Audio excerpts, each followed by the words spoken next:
I decided, and I appreciate those of you that bared with us last week. I was very sick, had no voice. So I decided to start off my return with a return to the Poetry Corner. Oh, hey, we're back. We're back. Let me pick up the knitting I was doing last time I was here. Oh, yeah. Oh, no. It's full of bugs. I was eating a jelly sandwich over my knitting last time. I guess I left a little bit of jelly in there. Gotta start over. It's okay, we'll fight back. Who's the poetry this time? The poet I'm bringing this week is Bob Hicok. Wild Bob Hicok. You bastard. You rotten-mouthed bastard, Wild Bob. He actually has kind of something in common with some of the other poets I've brought in that he has a very kind of working class upbringing. Okay. He, isn't like the highly trained academic poet. He actually, before he began teaching, ran a successful automotive dye business in Michigan. What is automotive dye? Oh, I don't know. There's only so much research I can do, Griff. And it was only in 2004, after publishing 4 collections of poetry, he earned an MFA after having previously no undergraduate or graduate degree. Wow. Yeah. I didn't even know you could do that. Just got in there. He was born in the 60s, so, this is pretty late in life for him. Yeah, sure. To get started. So the poem I am bringing is from 2008. You can find it in the New Yorker. It's called A Primer or Primer. So I'm just going to read it. Is that cool? Yes, please. It's kind of a fun poem. Don't worry, it's not anything too There's sentimental. not any sexual content in it, is there? I don't believe so. Okay, I just want to give folks a heads up before we read anything with You sexual. did D'Angelo that one week, so we can't And we gave pretend a like big, we're prudish. you didn't hear the final episode, but I put in a big, earthquake alarm right before, and it was like, wow, here it comes, sexual content. I'm going to put it in here just in case it does get sexual. But go okay. ahead. I guess it depends how you feel about Michigan. A primer. I remember Michigan fondly as the place I go to be in Michigan. The right hand of America waving from maps, or the left pressing into clay a mold to take home from kindergarten to mother. I lived in Michigan 43 years.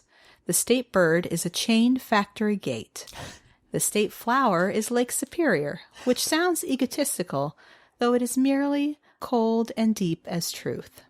A Midwesterner can use the word truth, can sincerely use the word sincere. In truth, the Midwest is not mid or west. When I go back to Michigan, I drive through Ohio. There is off I-75 in Ohio a mosque, so life goes corn, corn, corn, mosque. I wave at Islam when we're not getting along with on account of the towers as I pass. Then Ohio goes corn, corn, corn, billboard, goodbye, Islam. You never forget how to be from Michigan when you're from Michigan. It's like riding a bike of ice and fly fishing. The Upper Peninsula is a spare state in case Michigan goes flat. I live now in Virginia, which has no backup plan, but is named the same name as my mother. I live in my mother again, which is creepy. But so is what the skin under my chin is doing. Suddenly there's a pouch like marsupials are needed. The state joy is spring. Osiris, we beseech thee, rise and give us baseball, is how we might sound were we Egyptian in April when February hasn't ended. February is 13 months long in Michigan. We are a people who by February want to kill the sky for being so gray and angry at us. What did we do is the state motto. There's a day in May when we're all tumblers, gymnastics is everywhere, and daffodils are asked by young men to be their wives. When a man elopes with a daffodil, you know where he's from. In this way I have given you a primer. Let us all be from somewhere. Let us tell each other everything we can. That's very good. Isn't that nice? It is very nice. It's weird, what's your take on that? You're a poetry. I'm a poetry gal. Fan. Yeah. Bob Hicok is one of those poets that I think, like the academic types find kind of too accessible, I guess. Yes. He's very conversational. He's kind of funny. And so a lot of like the people that kind of spend their lives studying poetry find him to be a little too simplistic. But I really enjoy how easy it is to connect with him and what he's saying, and the very concise way he gets at like truths about, like, for example, like February being 13 months long in Yes. Michigan. I feel like is a very kind of fun way to explain what it's like. Just a reminder, Rachel is not from Michigan. I'm not from Michigan, but I'm from the Midwest. Sure. And gosh, those last two lines, you all know how I'm a big sucker for a good button.